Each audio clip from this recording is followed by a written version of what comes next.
Hi friends, welcome to my YouTube channel. మీరు పాండిచ్చేరి వెళ్దాం అనుకుంటున్నారా? అయితే ఈ వీడియో మీకోసమే. Pondicherry one of the union territory of India. పాండిచ్చేరిని పుడుచ్చేరి అని కూడా పిలుస్తారు. ఈ వీడియోలో నేను పాండిచ్చేరి డే 1లో ఏమేం ప్లేసెస్ చూడాలి అండ్ దాని హిస్టరీ ఏంటి అని క్లియర్‌గా ఎక్స్‌ప్లెయిన్ చేస్తాను. ఈ వీడియో స్కిప్ చేయకుండా ఎండ్ వరకు చూడండి. ఇంకా లేట్ చేయకుండా వీడియోలోకి వెళ్ళిపోదామా? ఫస్ట్ మనం పాండిచ్చేరిలో ఉన్న ఫ్రెంచ్ కాలనీ చూద్దాం.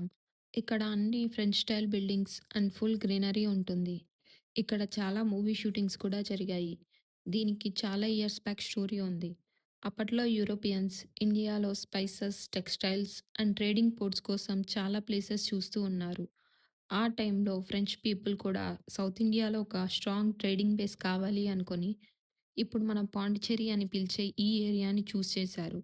సీకి దగ్గరగా ఉండడం వల్ల ట్రేడ్‌కి పాండిచ్చేరి పర్ఫెక్ట్ లొకేషన్ అయింది. అలా 1600s ఎండింగ్‌లో ఫ్రెంచ్ రూల్ స్టార్ట్ అయ్యి ఆల్మోస్ట్ 300 ఇయర్స్ వరకు కంటిన్యూ అయింది. అందుకే ఇప్పటికీ ఇక్కడ తిరిగినప్పుడు French style buildings, colourful walls, clean and calm streets అన్నీ ఫారిన్ ఫీల్ ఇస్తాయి. అండ్ నెక్స్ట్ మనం వెళ్ళే ప్లేస్ పాండిచ్చేరి బీచ్. దీన్నే rock beach and promenade beach అని కూడా అంటారు. బీచ్ రోడ్లో తిరుగుతుంటే మనకి చాలా స్పాట్స్ కనిపిస్తాయి. అవేంటో మనం ఇప్పుడు చూద్దాం. ఫస్ట్ మనకు కనిపించేది మహాత్మా గాంధీ గారి స్టాచ్యూ. ఇది 1965లో బిల్డ్ చేశారు. హైట్ ఆల్మోస్ట్ 13 ఫీట్ ఉంటుంది. ఈ స్టాచ్యూకి సరౌండింగ్స్లో 8 గ్రనైట్ పిల్లర్స్ ఉంటాయి. ఇవన్నీ గింగి ఫోర్ట్ నుండి తెచ్చినట్లు చెప్తారు. ఈవినింగ్ టైంలో ఇక్కడ లైటింగ్ సూపర్‌గా ఉంటుంది. నెక్స్ట్ మనకు కనిపించేది టాల్ వైట్ టవర్. ఇదే ఓల్డ్ లైట్ హౌస్. ఈ లైట్ హౌస్‌ని 1836లో ఫ్రెంచ్ రూల్ టైంలో బిల్డ్ చేశారు. అప్పట్లో షిప్స్‌కి కోస్ట్ డైరెక్షన్ కోసం యూజ్ చేసేవాళ్ళు. డిజైన్ కూడా చాలా ఇంట్రెస్టింగ్‌గా ఉంటుంది. ఆ టైంలో ఫ్రెంచ్ వాళ్ళు బిల్డ్ చేసిన స్టైల్ క్లియర్‌గా కనిపిస్తుంది. 1979లో కొత్త లైట్ హౌస్ బిల్డ్ అవ్వడంతో ఓల్డ్ లైట్ హౌస్‌ని అఫీషియల్‌గా యూజ్ చేయడం ఆపేశారు. కానీ ఇప్పుడు ఇది heritage landmark and famous tourist spot. కొంచెం ముందుకు వెళ్తే రైట్ సైడ్‌లో ఫ్రెంచ్ వార్ మెమోరియల్ కనిపిస్తుంది. ఇది 1938లో వరల్డ్ వార్ 1లో సాక్రిఫైస్ చేసిన ఫ్రెంచ్ ఇండియన్ సోల్జర్స్‌కి ట్రిబ్యూట్‌గా బిల్డ్ చేశారు. వైట్ పిల్లర్స్ అండ్ క్లీన్ ఆర్కిటెక్చర్‌తో చాలా సింపుల్ అండ్ ఎలిగెంట్‌గా ఉంటుంది. ప్రతి ఇయర్ జూలై 14థ్ బాస్టిల్ డే రోజు ఇది లైట్స్‌తో చాలా అందంగా డెకరేట్ చేస్తారు. నెక్స్ట్ మనం వెళ్ళేది లేక్ కెఫే. బీచ్ రోడ్‌లో ఎప్పుడు క్రౌడ్ ఉంటుంది అంటే అది లేక్ కెఫేలోనే. ఇది పాండిచ్చేరిలో one of the oldest sea facing caves. ఒరిజినల్‌గా ఇది ఫ్రెంచ్ పోర్ట్ ఆఫీస్ బిల్డింగ్. ఇక్కడ సీ సైడ్ ఫేస్ చేసి కాఫీ సిప్ చేస్తూ బీచ్‌ని చూస్తుంటే నెక్స్ట్ లెవెల్ వైబ్ ఉంటుంది. అక్కడే కొంచెం ముందుకు వెళ్తే డాక్టర్ బిఆర్ అంబేద్కర్ గారికి డెడికేట్ చేసిన మణిమండపం కనిపిస్తుంది.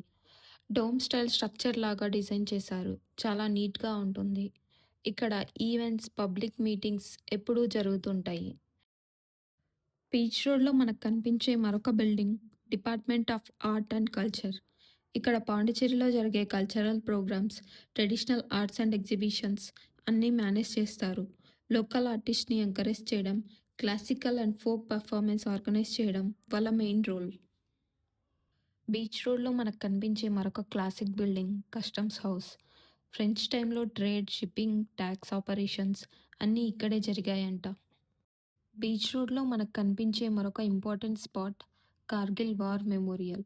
ఇది 1999లో కార్గిల్ వార్‌లో సాక్రిఫైస్ చేసిన ఇండియన్ సోల్జర్స్‌కి ట్రిబ్యూట్‌గా బిల్డ్ చేశారు. మెమోరియల్ చాలా సింపుల్ అండ్ డిగ్నిఫైడ్‌గా ఉంటుంది. తర్వాత న్యూ లైట్ హౌస్‌కి స్టార్ట్ అయిపోయాం.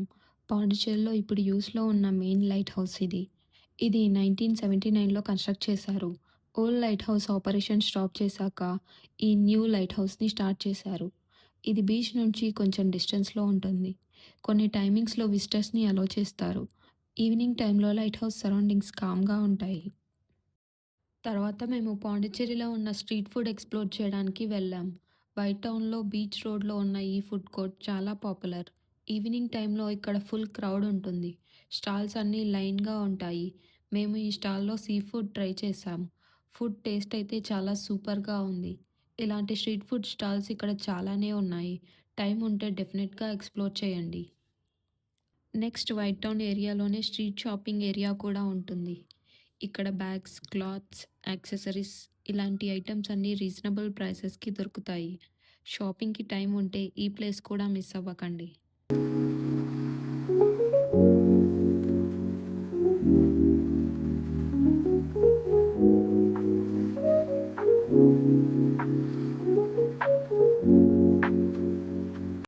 ఫైనల్‌గా మా పాండిచ్చేరి డే 1ని ఈ లస్సీ అండ్ ఐస్ క్రీమ్‌తో ఎండ్ చేశాము.